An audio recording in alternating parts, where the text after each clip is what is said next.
시편 74편 1절로부터 3절까지 말씀입니다. 하나님이여, 주께서 어찌하여 우리를 영원히 버리시나이까? 어찌하여 주께서 기르시는 양을 향하여 진노의 연기를 뿜으시나이까? 옛적부터 얻으시고 속량하사 주의 기업의 지파로 삼으신 주의 회중을 기억하시며 주께서 계시던 시온산도 생각하소서. 영구히 파멸된 곳을 향하여 주의 발을 옮겨 놓으소서. 원수가 성소에서 모든 악을 행하였나이다. 아멘. 아멘. 우리 앞뒤절로 인사할까요? 잘 오셨습니다. 사랑하고 축복합니다.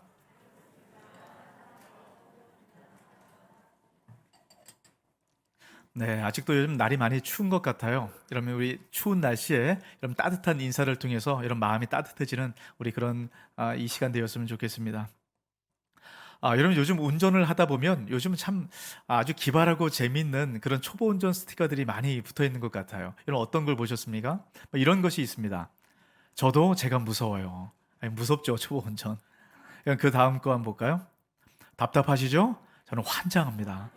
네, 그 마음이 느껴지죠? 자, 여러분, 저는 이게 참 재밌더라고요. 세 번째입니다. 초보 운전, 당황하면 후진함, 후진 전적 2회. 실질적으로 후진해봤다라는 거죠.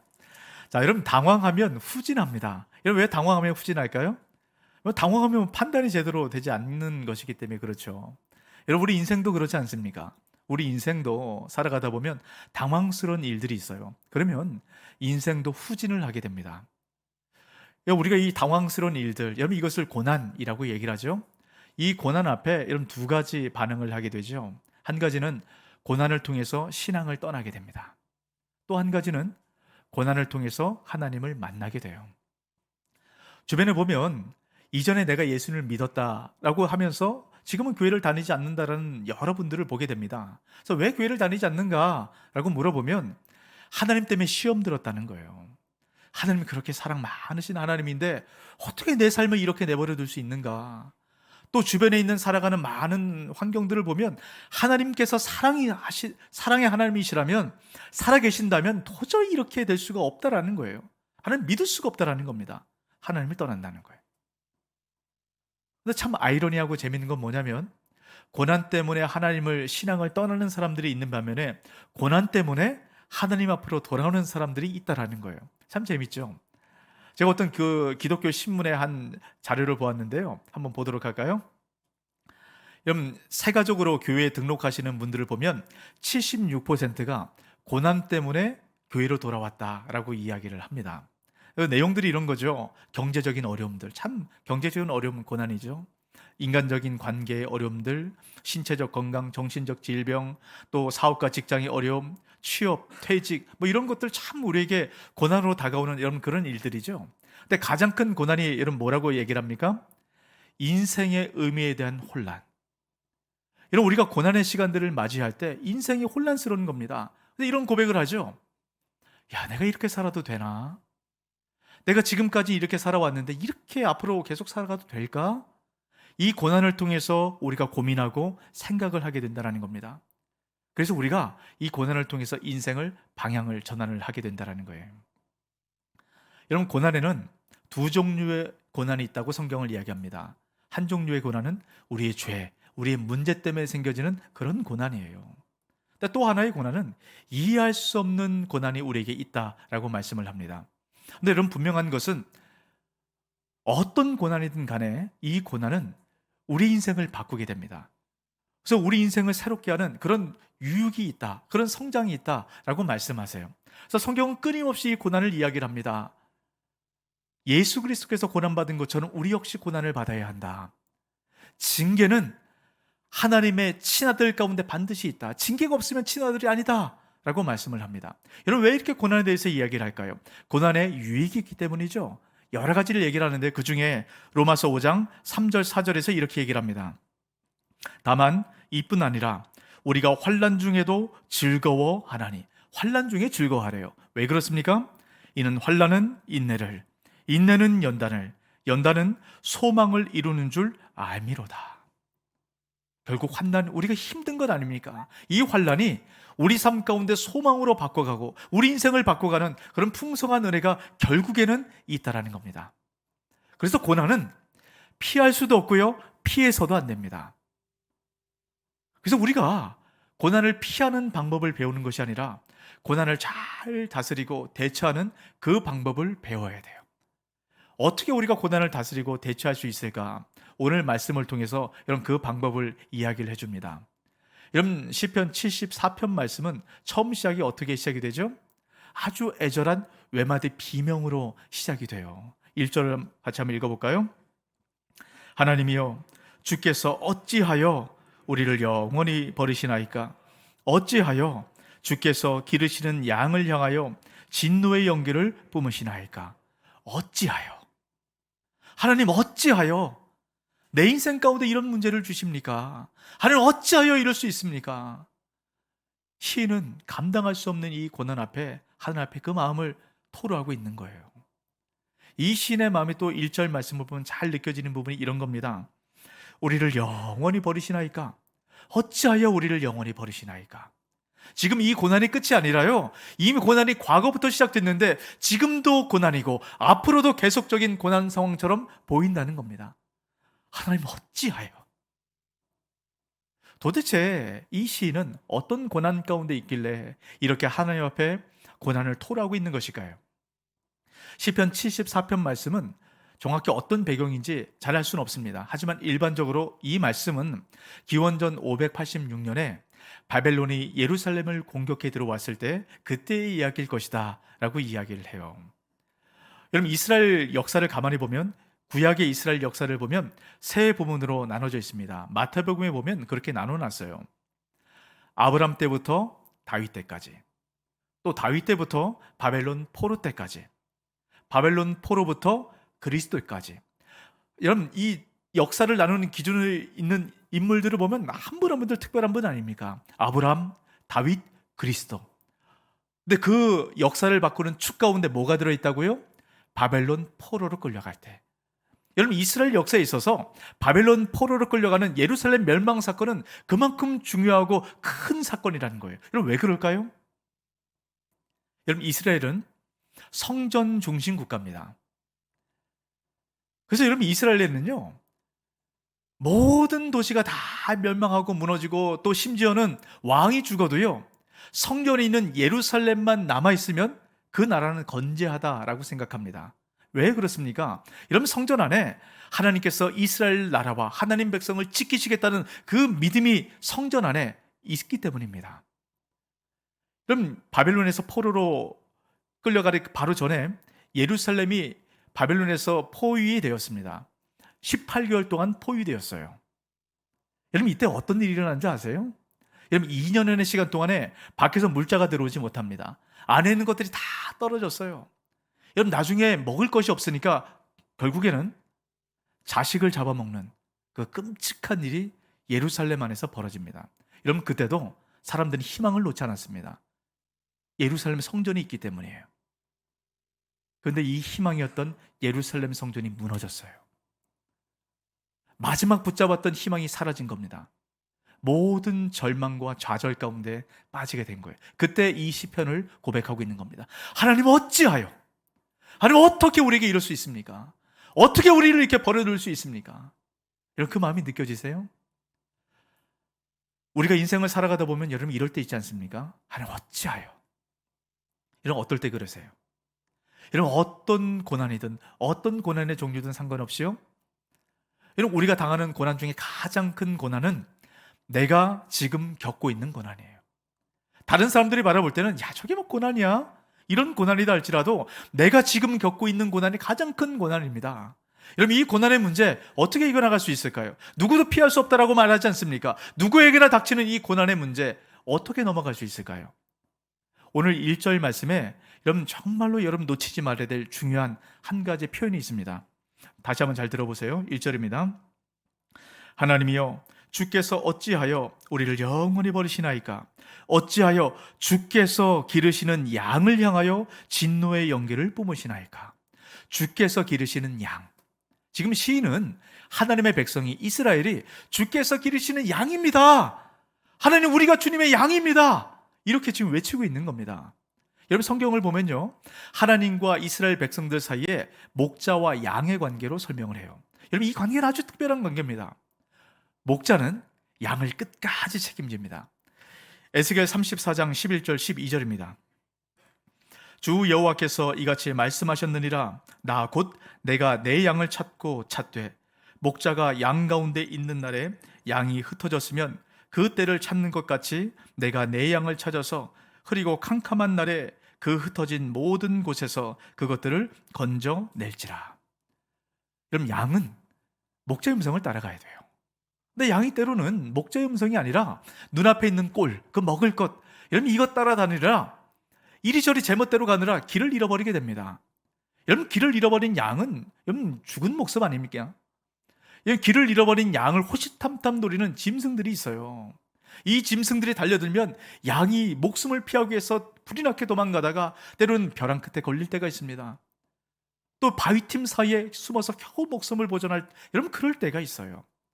여러분 바로 이때 주님께서 이 양을 그대로 내버려 두지 않습니다. 양을 찾아가세요. 그래서 양이 어떻게 행하는 줄 아세요? 누가복음 15장 4절에서 5절입니다. 너희 중에 어떤 사람이 양 100마리가 있는데 그 중에 하나를 잃으면 99마리를 들여두고 그 잃은 것을 찾아내기까지 찾아다니지 아니하겠느냐. 또 찾아낸즉 즐거워 어깨에 메고. 목자가 양을 찾을 때까지 찾아다닌대요. 99마리 양을 두고요, 한 마리 양 찾아다닌대요. 여러분 우리 사람의 계산으로 봤을 때는 미련한 겁니다. 어리석은 거예요. 여러분 99마리를 두고 한 마리 찾으면 그건 뭐합니까? 여러분 우리 사람은 늘 계산을 해요. 여러분 계산을 하기 때문에 때로는 우리 삶 가운데 이해하지 못하는 것, 우리 계산에 맞지 않는 것, 여러분 그래서 우리가 실망하고 좌절하고 어찌하여 하나님께 외치는 겁니다. 주님은 계산하지 않아요. 주님은 그 한 마리 때문에 99마리를 잃어버린다 할지라도 한 마리를 찾아갑니다. 또 잃어버리는 99마리를 찾아 또 다니시겠죠. 이게 우리 주님입니다. 그 주님께서 한 마리를 찾으면 어떻게 한다고 말씀하세요? 어깨에 맨대요. 여러분 어깨에 맨다 이 표현 가운데 정말 큰 은혜가 담겨져 있어요. 여러분 양들이 정신없이 짐승을 피해 다닐 때 얼마나 긴장하겠습니까? 너무 긴장했을 이때 이런 목자가 양에게 다가가면 여러분 양은 이 목자를 바라보는 순간 온몸에 긴장이 풀리면서 다리에 힘이 빠집니다. 도저히 걸을 수 없게 된다는 거예요. 그때 목자는 여러분 말썽꾸러기 양 아닙니까? 얼마나 목자를 힘들게 해요. 그럼 목자가 어떻게 해야 됩니까? 질질질 끌고 가도 여러분 할 말이 없죠. 근데 목자는 그렇게 하지 않는데요. 양을 어깨에 들쳐맨다고 합니다. 양을 데리고 오는 거예요. 여러분 양이 목자의 어깨에 올라가는 순간 양의 긴장이 완전히 풀리죠. 그럼 때로는 배설물이 목자의 옷에 흘러내릴 때가 있다는 거예요. 여러분 그럴 때 목자가 어떻게 할까요? 더럽다고 양을 내던질까요? 아닙니다. 옷이 더러워진다 할지라도 끝까지 양을 메고 기쁨으로 즐거움으로 돌아와서 잔치를 마련한다라고 말씀을 합니다. 여러분 이것이 양에 대한 목자의 마음입니다. 여러분 주님께서 우리를 그렇게 부르셨다라고 말씀하세요. 선한 목자 되신 주님께서 우리를 양으로 부르셨다라고 말씀합니다. 양으로 부르셨다는 것은 이런 그만큼 가치가 있다라는 거예요. 우리 스스로 바라볼 때는 별로 가치 없어 보이고 참 미련해 보인다 할지라도 주님께서 우리 그 가치를 보십니다. 때는 우리가 이 세상의 미혹에 따라서 세상의 유혹 따라 미혹되고 이 세상 이 더러운 곳에 굴러서 때는 찢어지고 찢기고 구겨지는 그런 인생이 된다 할지라도 주님께서는 우리의 그 가치를 여러분 보신다라는 거예요. 그럼 제가 이 자리에서 다 구겨지고 찢어지고 더러워진 5만 원짜리 지폐 하나와 아주 빳빳한 아주 센 1,000원짜리 지폐를 여러분에게 주고 여러분 어떤 걸 가지겠느냐 여러분 물어보면 뭘 가져가시겠어요? 예, 다 구겨지고 더럽지만 5만 원짜리 지폐를 가져가겠죠. 당연한 것 아닙니까? 그 가치를 알기 때문이죠. 하지만 어린아이들, 이 가치를 모르는 어린아이들은 뭘 가져갈까요? 아주 빳빳하고 좋은 그런 돈을 가져갈 거예요. 가치를 모르기 때문이죠. 이 세상은 때는 우리도 마찬가지죠. 우리는 겉으로 드러나는 것, 여러분 이것 보고 살아갑니다. 그래서 늘 보기에 좋은 것 따라가요. 하지만 주님은 우리가 볼 수 없는 우리 안에 감춰져 있던 우리의 가치를 봅니다. 여러분 우리가 어떤 가치를 갖고 있는 줄 아세요? 고린도후서 4장 7절 말씀 같이 한번 있습니다. 우리가 이 보배를 질그릇에 가졌으니 이는 심히 큰 능력은 하나님께 있고 우리에게 있지 아니함을 알게 하려 함이라. 질그릇과 같은 우리 안에 보배가 담겨져 있다라고 말씀합니다. 그 보배이신 예수 그리스도의 이 가치를 보고 하나님께서 우리를 그렇게 존귀하게 여기신다라고 말씀하고 있는 거예요. 여러분 주님께서는 우리 안에 담겨진 예수의 가치대로 살아가길 원하십니다. 이 보석이 빛을 발하고 여러분 이렇게 가치 있는 그런 인생을 살아가길 원하세요. 근데 우리가 이 세상의 삶을 살아가다 보면 이 세상의 더러운 것들, 미혹으로 말미암아 이 보석의 가치가 가려지게 됩니다. 하나님께서는 고난의 불을 보내서라도 그 가치가 드러날 수 있도록 우리에게 은혜를 베풀어 주세요.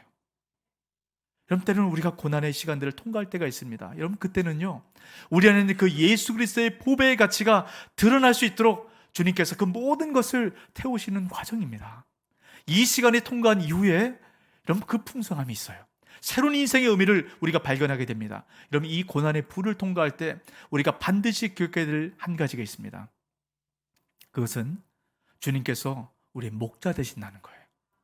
목자 되신 주님께서 그 모든 것을 버려두고 찾기까지 찾아내서 우리를 어깨에 메고 그렇게 돌아오시는 그런 목자 되신다는 그 주님을 믿기 시작할 때 우리가 이 고난의 상황을 넘어갈 수 있게 되는 것입니다. 여러분 이 믿음이 저와 여러분 가운데 함께 하시길 주 이름으로 축복합니다. 주님은 우리 목자예요. 여러분 이게 믿어져야 됩니다. 그래야 고난을 다스릴 수 있어요. 여러분 오늘 말씀에 보면 또 한 가지 말씀을 합니다. 정말 이해할 수 없고 받아들일 수 없는 이 고난의 상황을 어떻게 이겨나가고 다스릴 수 있는가, 그 방법이 여러분 2절 말씀 가운데 있습니다. 옛적부터 얻으시고 속량하사 주의 기업의 지파로 삼으신 주의 회중을 기억하시며 주께서 계시던 시온산도 생각하소서. 자, 여러분 옛적부터 얻으시고 속량하사 주의 기업의 지파로 삼으셨다라고 말씀을 합니다. 여러분 얻으시고 속량했다, 이 말은 여러분 같은 의미입니다. 값을 지불하고 샀다는 거예요. 값을 지불하고 사서 지금 어떻게 만드셨다고요? 주의 기업으로 삼으신 지파로 만드셨다라고 말씀을 합니다. 여러분 구약 성경에 보면요 주의 기업으로 삼으신 지파라는 얘기가 많이 나옵니다. 이 말씀의 가장 기본적이고 근본적인 의미는 무엇이냐면 하나님의 가족으로 삼으셨다라는 거예요. 여러분 주님께서 가족이 될 수 없는 사람을 값을 지불하고 사셔서 하나님의 가족, 하나님의 자녀로 삼으셨다는 겁니다. 여러분 이것을 성경은 구원이라고 말씀을 하세요. 여러분 주님께서 우리를 속량하셔서 기업으로 삼으셨다는 것은 하나님의 가족 될 수 없는 우리를 하나님의 가족으로, 하나님의 자녀로 삼아주셨다는 겁니다. 여러분 우리가 이 말씀 안에서 속량한다라는 의미를 여러분 꼭 기억하셔야 됩니다. 여러분 속량한다, 이것은 가알이란 말을 사용을 해요. 여러분 이 가알이란 말에서 구약 성경에 나오는 고엘 제도라는 것이 나옵니다. 여러분 고엘 제도가 어떤 것이냐면요, 어떤 사람이 어려운 가운데 처해 있어요. 그러면 그 가장 가까운 친족들이 가서 그 사람의 어려움에서부터 구해줘야 됩니다. 그게 법적으로 제도적으로 그렇게 하도록 되어 있어요. 이게 고엘 제도입니다. 예를 들면 이런 겁니다. 어떤 사람이 결혼을 했는데 자녀를 낳지 못하고 죽었습니다. 그러면 형제들이 와서 그 후사를 이어줘야 됩니다. 이게 고엘제도예요. 또 어떤 사람은 경제적으로 어려움을 처하게 됩니다. 여러분 그래서 내 몸을 노예로 팔 수밖에 없어요. 또 갖고 있던 모든 땅을 다 팔아야 됩니다. 여러분 그때 가까운 친족이 가서 그 사람을 다시 되찾아 줘야 됩니다. 이게 고엘제도예요. 이게 속량하다라는 말씀 가운데 담겨진 의미입니다. 여러분 이 고엘제도가 잘 드러난 구약 성경은 룻기입니다. 룻기에 보면 나오미란 여인이 나와요. 이 나오미란 여인이 남편과 두 아들과 함께 유다 베들레헴 땅에서 먹을 것이 없어서 이 기근 때문에 모압 땅으로 이주를 하게 됩니다. 이런 모압 땅에 가서 정말 풍성하게 잘 살 것이다, 이런 기대와 생각을 했던 것 같아요. 또 얼마 지나지 않아서 나오미의 남편이 죽습니다. 참 안타까운 얘기죠. 이 남편의 죽음 앞에 여러분 얼마나 마음이 아팠겠어요. 그래도 이 나오미는 이 두 아들 붙들고 근근히 버티고 있었습니다. 이 두 아들 가운데 한 아들이 룻이라는 아내를 맞이하게 됩니다. 그래서 나오미의 며느리가 룻이 된 거예요. 근데 이 모압 땅에 산 지 10년 만에 두 아들이 죽습니다. 남편이 죽고 두 아들이 죽어요. 두 아들 역시 후사를 남기지 못하고 죽습니다. 여러분, 이 과부된 자가 이 시대에 어떻게 살아남을 수 있습니까? 가진 거 다 잃어버렸어요. 모든 것을 없애버린 이 상황에서 도저히 그 땅 가운데 살 수 없는 겁니다. 야, 이제 이렇게 살 수가 없구나. 고향으로 돌아가야 되겠다. 며느리 룻을 데리고 고향으로 돌아옵니다. 얼마나 처량한 모습이겠어요. 이 모습을 보고 고향 사람들이 깜짝 놀라서 얘기합니다. 이 사람이 나오미가 아니냐. 이들 앞에 나오미가 이렇게 얘기를 합니다. 룻기서 1장 20절에서 21절입니다. 나오미가 그들에게 이르되 나를 나오미라 부르지 말고 나를 마라라 부르라. 이는 전능자가 나를 심히 괴롭게 하셨음이니라. 내가 풍족하게 나갔더니 여호와께서 내게 비어 돌아오게 하셨느니라. 여호와께서 나를 징벌하셨고 전능자가 나를 괴롭게 하셨거늘 너희가 어찌 나를 나오미라 부르느냐 하니라. 나오미의 마음 느껴지세요? 하나님 어찌하여? 하나님 어떻게 내 인생을 이렇게 만들 수 있습니까? 나오미의 깊은 탄식이 금방 읽었던 말씀 가운데 묻어나 있습니다.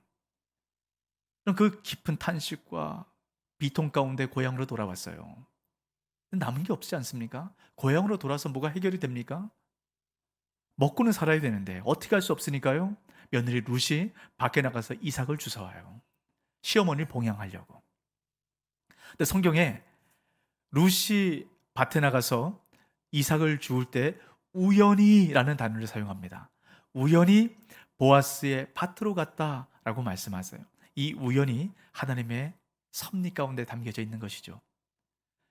이 보아스는요, 나오미의 남편의 기업을 물러줄 이 고엘 제도에 맞는 속량해줄 바로 가까운 친족에 해당이 됩니다. 여러분, 이 보아스는요, 이 나오미의 상황을 알았습니다. 그리고 기업 물을 자로 이 고엘 제도에 맞게 속량하는 일을 하게 되죠. 그래서 룻을 아내로 맞이합니다. 룻을 통해서 속량한 아이를 낳게 돼요. 여러분, 그 아이가 누군지 아십니까? 다윗의 할아버지인 오벳을 낳게 됩니다. 이런 오벳이 태어났을 때 나오미의 인생이 바뀝니다. 여러분, 나오미가 어떤 상태로 지금 돌아왔다고요? 하나님 어찌하여 이 비통과 원망과 억울한 이 마음으로 가득한 상태로 돌아왔어요. 마라와 같은 그 인생 가운데서 하나님 앞에 쓴 마음을 쏟아내고 있습니다. 여러분, 이 나오미 가운데 속량함을 통해서 태어난 오벳을 통해서 기쁨을 되찾았다라고 말씀을 합니다. 여러분, 이 속량함을 통해서 태어난 오벳을 통해서 마라와 같은 그 인생 가운데서 하나님 어찌하여 이렇게 외칠 수밖에 없는 모든 인생 가운데 속량함의 은혜를 베풀어 주신 구원자, 바로 예수 그리스도가 태어나게 되는 것이에요. 여러분, 그 속량자이신 예수 그리스도를 통해서 우리 가운데 어떤 은혜가 부어지는가? 곧 히브리서 9장 15절을 통해서 말씀합니다.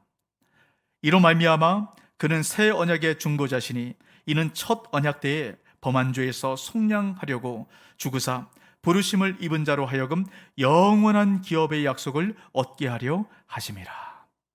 여러분, 예수 그리스도, 속량자이신 예수 그리스도가 그 피의 값으로 말미암아 모든 죄로 말미암아 생겼던 고난과 문제와 그 모든 염려의 문제들을 해결했다라고 말씀합니다. 여러분, 이 안에는요, 질병의 문제, 이 관계의 어려움들, 인생의 많은 고난의 문제들, 이것을 주님께서 다 속량하시고 해결하셨다라고 말씀합니다. 여러분, 이 속량의 은혜가 누구에게 임하는 줄 아세요?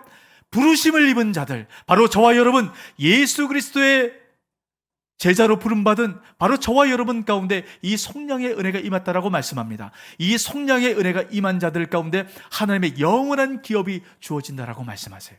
그 영원한 기업이 무엇입니까? 하나님의 자녀가 되는 거예요. 하나님의 자녀가 될 수 없는 그 사람을 속량해서 하나님의 자녀로 만들어주신 그 은혜가 부어진다라고 말씀합니다. 여러분, 이곳에 주의 이름을 부르는 바로 저와 여러분이 예수 그리스도의 속량하심으로 말미암아 그 모든 질고로부터 자유케 되고 노임받은 그런 자유자가 됐다는 것을 이런 믿으시길 주의 이름으로 축복합니다. 그 속량하심의 은혜가 이런 믿어져야만 이 고난의 문제를 이겨나갈 수 있어요. 근데 여러분, 우리는 이미 속량함을 받은 사람들 아닙니까? 근데 왜 우리 삶 가운데 이 고난의 문제가 우리 삶을 지배하고 우리를 억누르고 우리가 이 고난 가운데 늘 고통하는, 좌절하는, 절망하는, 무기력하는 이런 삶을 살아가게 될까요? 여러분, 우리에게 필요한 한 가지가 있어요. 이 시편 기자는 정말 중요한 이 한 단어, 이걸 놓치지 말라라고 얘기합니다. 여러분, 2절 말씀에 여러분 이걸 꼭 기억하셔야 됩니다. 옛적부터 얻으시고 속량하사 주의 기업의 지파로 삼으신 주의 회중을 기억하시며. 지금 시편 기자가 이렇게 간구했어요. 하나님, 기억해 주십시오. 하나님, 기억해 주십시오.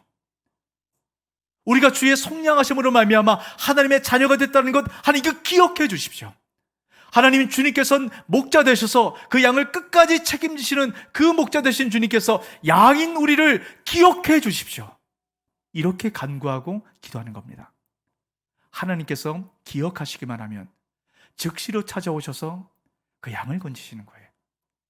하나님께서 기억하시기만 하면 그 속량하신 은혜를 베풀어 주신다라고 말씀하고 있습니다. 그러면 어떻게 하면 우리가 하나님의 기억하심을 받을 수 있을까요?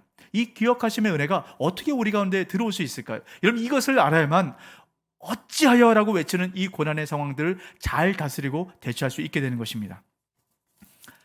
여러분, 다른 거 다 잊어버리셔도 여러분 이 말씀을 꼭 기억하셔야 돼요. 이사야 62장 6절에서 7절 말씀 같이 한번 읽습니다. 예루살렘이여, 내가 너의 성벽 위에 파수꾼을 세우고 그들로 하여금 주야로 계속 잠잠하지 않게 하였느니라. 너희 여호와로 기억하시게 하는 자들아, 너희는 쉬지 말며 또 여호와께서 예루살렘을 세워 세상에서 찬송을 받게 하시기까지 그로 쉬지 못하시게 하라. 여러분, 이 말씀은 다 무너지고 황폐한 이 세상 가운데 메시아 구원자가 오셔서 이 세상을 새롭게 회복하시겠다는 그 예언의 말씀 가운데 담겨져 있는 말씀이에요. 여러분, 메시아가 오셔서 무너지고 황폐한 이 세상을 바꾸기 위해서 파수꾼을 부른다라고 말씀합니다. 그리고 그 파수꾼에게 사명을 주신대요. 그 사명이 뭔지 아세요? 쉬지 않고 주야로 기도하라 라고 말씀하는 겁니다. 파수꾼이 주야로 쉬지 않고 기도할 때 하나님께서 쉬지 않고 역사하신다라고 말씀합니다. 여러분, 이것이 은혜예요. 쉬지 않고 기도할 때 하나님께서 쉬지 않고 역사하시는 그 은혜가 우리 가운데 임한다. 여러분, 이사야 선지자가 이 말씀을 통해서 우리에게 말씀을 하고 있는 겁니다. 이런 파수꾼의 역할은 주야로 쉬지 않고 기도하는 것이에요. 근데 여러분, 이 파수꾼, 주야로 쉬지 않고 기도하는 이 파수꾼의 다른 이름을 금방 읽었던 말씀 가운데 뭐라고 표현합니까? 여호와로 기억하시게 하는 자. 여러분, 여호와로 기억하시게 하는 자. 어떻게 여호와를 기억하게 할 수 있습니까? 기도하는 거예요. 기도하기 시작할 때 여호와께서 기억하신대. 기억하기 시작할 때 여호와께서 쉬지 않고 일하신다 라고 말씀합니다. 여러분, 여호와께서 일하시면 다 해결되는 것 아니겠습니까? 여러분, 여호와께서 기억하신다, 이 말씀 안에는요 중요한 의미가 한 가지 담겨져 있어요. 여러분, 여호와는 늘 기억하시죠. 문제는 우리가 기억하지 못하는 거예요. 여러분, 여호와로 기억하시게 한다, 이 말씀 안에는 우리가 기도함을 통해서 하나님이 어떤 분인가 다시 한번 기억하고 떠올리는 겁니다. 목자 되신 목자가 양을 끝까지 책임지겠다라는 것, 이것을 기억하고 떠올리는 거예요. 그 속량하신 자를 주님께서 자녀로 붙들어 주시고 목숨값으로 책임진다는 것이 여러분 믿어지도록, 기억하도록, 떠올리도록, 여러분 그것이 바로 우리가 기도할 때 기억하고 떠올리는 겁니다. 그래서 우리가 기도할 분명한 이유가 여기에 담겨져 있는 겁니다. 여러분, 기도할 때 하나님께서 기억하심을 통해서 쉬지 않고 일하시는 그 은혜가 우리 가운데 부어지게 됩니다. 이 말씀을 기억하시고 여러분, 날마다 기도의 자리 가운데 올라가서 여러분 이 약속을 붙들고 기도하시기 바랍니다. 여러분, 어떤 약속을 붙들고 기도해야 될까요? 여러분, 기도하는 자리 가운데 올라가서 우리는 약속을 붙들고 기도해야 돼요. 그래야 하나님 기억하시는 겁니다. 그 약속은 주님께서 목자 되신 주님께서 양을 책임진다는 바로 이 약속, 그 하나님의 백성을 속량하신다는 이 약속, 이 약속을 붙들고 기도하는 거예요. 그럴 때 주님께서 쉬지 않고 일하시는 하나님의 은혜가 바로 저와 여러분 가운데 함께하는 것을 여러분 믿으시길 주의 이름으로 축복합니다.